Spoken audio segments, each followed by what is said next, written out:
สบายดีพ่อแม่พี่น้อง FC ทุกคนเนาะนี่คือบรรยากาศลงแขกเกี่ยวเขาหน้าบาวอนก็มีหลายผู้หลายคนเนาะก็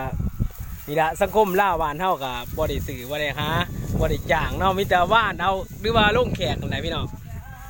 ก็ลงแขกเกี่ยวเขากับบ่ได้จ้างเนาะเพิ่นก็สมัครใจมาซอยเฮากับขอเพิ่นขอเหือขอแห้งเพิ่นบ่ได้จ้างเนาะบ้านบาวอนประเพณีแบบนี้บ้านเฮาก็สิเริ่มเดือนหายไปแล้วเนาะถือว่าเหลือหน่อยแล้วว่าซั่นซะพี่น้องก็มีเนาะก็มีหลายคนอยู่10 กว่าคนหมดละมี10 กว่าคนอยู่กับอาหารการกินก็มีเนาะน้ำแรงน้ำแข็งโอ้น้ำเย็นก็มีหลายอย่างอยู่พุ่นมีแต่ผู้บ่าวซ้ำหน่อยก็รอๆทั้งนั้นเนาะผู้บ่าวหวานมาบอนก็มีแต่ผู้หน้าตาดีๆเลยทั้งนั้นก็บ่าวออดพะเนาะมันก็ยิ้มเลยอยู่ทั้งนั้นก็ทั้งนี้ก็มีบ่าวคุณพยาบาลป่องเฮาแน่เนาะก็มีหลากหลายทั้งนี้ก็โอ้มีแต่หน่วยงานเพิ่นได้ทั้งนี้มีแต่เจ้าหน้าที่เพิ่นทั้งนี้ทั้งนี้ก็โอ้นี่ก็หลานชายนี่บ่าวท็อปยกมือใส่แน่ยกมือใส่กล่องแน่นานโอ้รูปรอทั้งนั้นทั้งนี้ก็มีบ่าวหนูเนาะสิพามาเบิ่งคนบ่าวหนูเพิ่นก็หน้าสิแดงๆแน่น้อยนึงยังโสดเพิ่นเนาะยังโสดยกมือให้กล่องแน่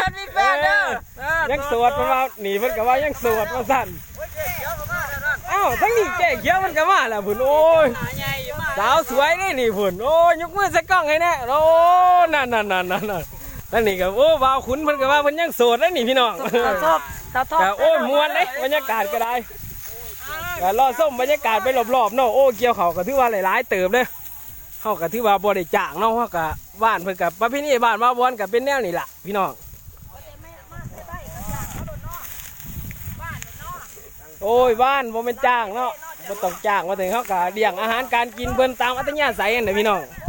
ถือว่าโอ้ยบรรยากาศก็ถือว่าม่วนเลยพี่น้องถือว่าคึกคืนหลายเติบว่าซั่นซะทั้งนี้ก็มีหลายคนอยู่พุ่นนี่ก็เศร้าคมกำลังกินน้ำอัดลมน้ำหวานพี่น้อง